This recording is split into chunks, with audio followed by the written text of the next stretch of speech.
Why are these cars in such disarray on Gran Turismo 7?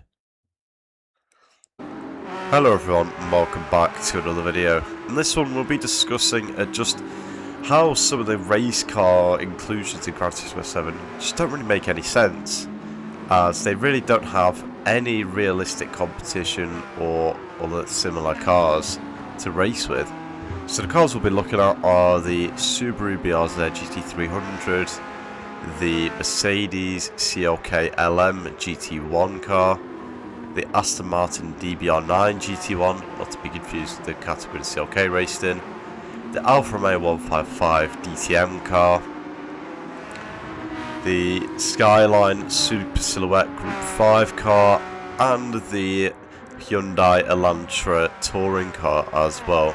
Now I'd like to give a quick honourable mention to the Audi RS5 DTM, which I was going to include, but since that would be only two cars you could realistically add to it, I decided to opt against adding it.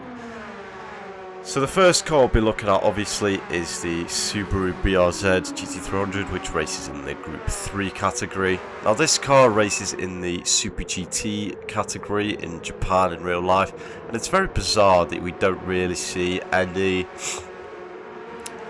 other GT300 cars, especially as Gran Turismo actually holds the exclusive license for the Super GT cars in the game. So let's take a quick look at what cars they could add. The first one is the Toyota GR Super GT300, which I think looks really cool as it's kind of a hybrid between the FT1 VGT and the current Toyota Supra. The next car will be the obvious choice, the GR86 GT300, since it's very similar to the Subaru BRZ GT300. Another one will be the Nissan Z GT300, which is a personal wish for mine because obviously I drive for Nissan in the Manufacturers' Cup, and it'd just be cool to see another alternative. And the Lexus LT500H GT300. Now this would be a very weird car because it has a hybrid. It would be the first of its kind in the category, but it'd still be cool nonetheless. Now the question is, which category would these cars go into? Now this should be a fairly straightforward one, since the BRZ very clearly fits into Group 3, and that would be obviously the Group 3 category, because these cars in real life already race with a lot of different GT3 cars, so it would make a lot of sense for them to just be in that category. So moving on, the next car we're going to have a look at is the Mercedes CLK LM. Now obviously this car does have another direct rival in the McLaren F1 GTR Longtail, which is on the screen now. But I decided, because these cars are so cool, I would like to see more of them anyway. Now you could also technically include the Toyota GT1, however, since the car in the game is the LMP 900 spec and not the GT1 spec, I thought it would just be better to kind of technically disregard that, because it shouldn't really be racing against the CLK and the McLaren F1, at least not in my opinion. If they wanted to go with that, then they should have just added the 1998 car instead, but I don't really know how possible that would have been in terms of scanning a chassis. So the two cars I had in mind were the Nissan R390 GT1, which is obviously, since I drive a Nissan, one would be really cool for me at least, and I think it's just a gorgeous looking race car, especially in that paint scheme. The next one obviously will be the 1998 winning Porsche 911 GT1. Now we have the 1997 Strassen version in the game, but the 911 GT1 98 is nowhere to be seen, sadly. It never has been in any GT game before. So again, the question would be, which category would these cars go into? And I would say it's, again, fairly straightforward. You would just put them in the Group 2 category. Now there is a bit of debate to be had as to whether these cars actually belong in this category, but for the sake of simplicity and not really doing too much jiggery pokery, I would say just to keep them in the Group 2 category for the time being. Now you could also look at cars like the Lotus Elise GT1, but I felt it just would be the greatest to have in the game. The next car we're going to have a look at is the DBR9 GT1. Now, it's very important to not get confused with the GT1 category that the CLK and Porsche raced in, for example, and the FIA GT Championship is what it contested from 2005 to 2009.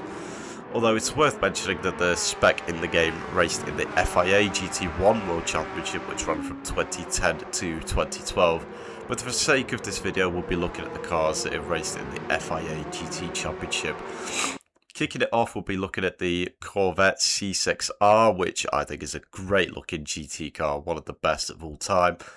And since it was all conquering in America, I think it's a no-brainer really, although I really doubt we'll see that due to PD's dispute with Pratt Miller, although that's a topic for another time. Another car that is a no-brainer is the Maserati MC12 GT1, because this car was all conquering in Europe, although never really got the chance to prove itself at Le Mans because the ACO never really permitted it to race due to its, let's say, extreme body for the time. I mean, just look at the size of the overhangs. The next car will be the Lamborghini Murcielago GT1. Now, it's very important to mention that this is the original specs and not the LP670 SVR that raced in 2010 onwards. It wasn't the most successful car, but one that was very cool nonetheless. And last but not least, the Celine S7R with its massive 7-litre V8, and I think it just looks really, really good. And again, it's one of the GT1 cars that most people look back fondly on. Now again, the question would be, which category would these cars go into? Now, it's a bit of a grey area because technically they didn't race at the same time as the spec of DBR9 in the game, but I think they would just about creep into the Group 3 category as it is, because, I mean, it's a bit of a mismatch anyway at the minute these days. The next car we'll be looking at is the Alfa Romeo 155 2.5 V6 DTM car. Now, as I just said there, the car did race in the DTM category at the time, especially with the 1993 spec, although it did rename to the World Tour Car Championship in 1995, I believe. And it's a really big shame that this car is not really got any other direct competitors, because I think DTM era in those days especially was really, really interesting with some really quite modern concepts. So the first car I'll be looking at is the Mercedes 190e Evo 2. Now this car won the title in 1992, and again, bit of a no-brainer because it is one of the most recognisable DTM cars of the time. Now the Opel Calibra V6 would be a really cool one because this car was really quite technologically advanced and an icon of the Gran Turismo series up until this point as well. Another one would be the E36 M3, which debuted in 1993. Now most people think of the E30, but I actually quite like the E36 as well, and it would be a very cool car to have. Now the last one, which was a bit of a curveball, is the Ford Mustang DTM car. Now I think there's a huge shortage of muscle cars from this era anyway in Gran Turismo, so to have the DTM version would really be very cool. So again, the question would be, which category do these cars fit in? And it's a lot harder because the 155 really shouldn't be in Group 4. And as a result, I decided to just put it in the non-classified category with all of the road cars and special quote-unquote race cars as well. Simply because I think just having all of these cars in Group 4 would just make it a bit of a mess and wouldn't be ideal to balance. The next car I'll be looking at is the Nissan Skyline Super Silhouette Group 5 car.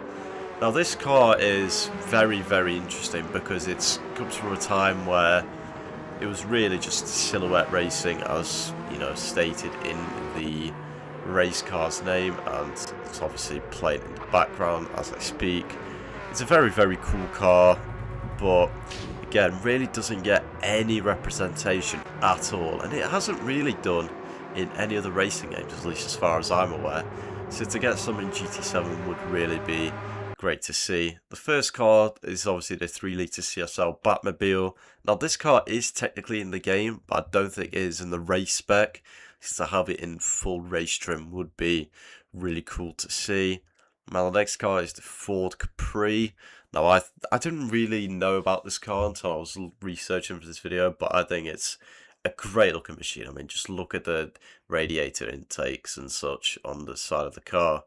The Lancia Monte Carlo, which looks like a bit of a door wedge, but I really do like the sort of rising sun livery on this car, and there isn't really enough Lancias in the game anyway, so it'd be good to see as well.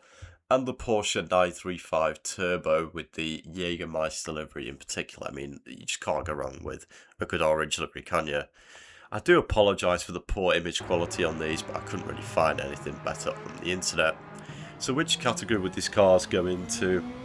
This one was a lot more straightforward for me because the silhouette really shouldn't be in Group 3 anyway, so I just decided to put it in the non-classified category with all the road cars, as previously mentioned with the Alfa 155, because I just think having the cars from the 70s in Group 3 would be absolutely ridiculous. And it's just, I mean, if we're being honest, this car should be in Group 3 anyway, and neither should the McLaren F1 GTR, for example.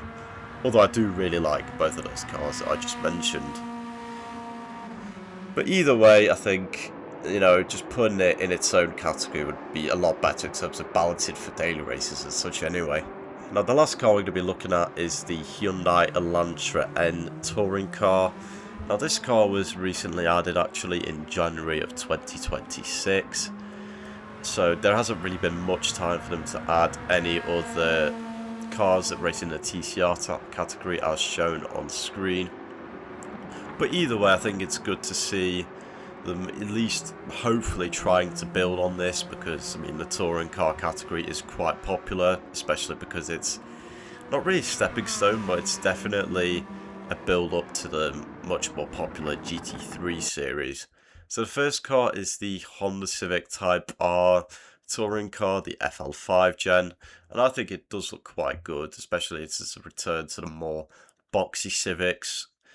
The next car would be the Audi RS3 TCR, and I really do like the look of especially the front bumper on the RS3. It does look quite aggressive and much more akin to GT3 bodywork. And the last car would be the Cupra Leon TCR as well, which is much more of a hatchback, but again, I do quite like the look of it. I think especially the headlights do look quite aggressive, gives it a bit of an angry look. So the last question would be, which category would these cars go into again? And I think it's very, very straightforward. These cars really should be in Group 4, that's what they were kind of intended to be in. And there wouldn't really be any wiggle room at all as to what category they would be in. I think it would be a great fit alongside the other front-wheel drive cars, especially in the case of the Cupra. And I think it's something that they should try to build on in the future. Now, if you did enjoy this video, please do leave a like and subscribe. And if you have any other video suggestions, please leave them down below in the comments. Especially with the physics update that released yesterday at the time of recording, or uploading should I say, there is definitely a lot to look into with how the game has changed. So again, leave any suggestions down below in the comments. Don't forget to like and subscribe, and I will hopefully see you all in the next video. Take care and goodbye.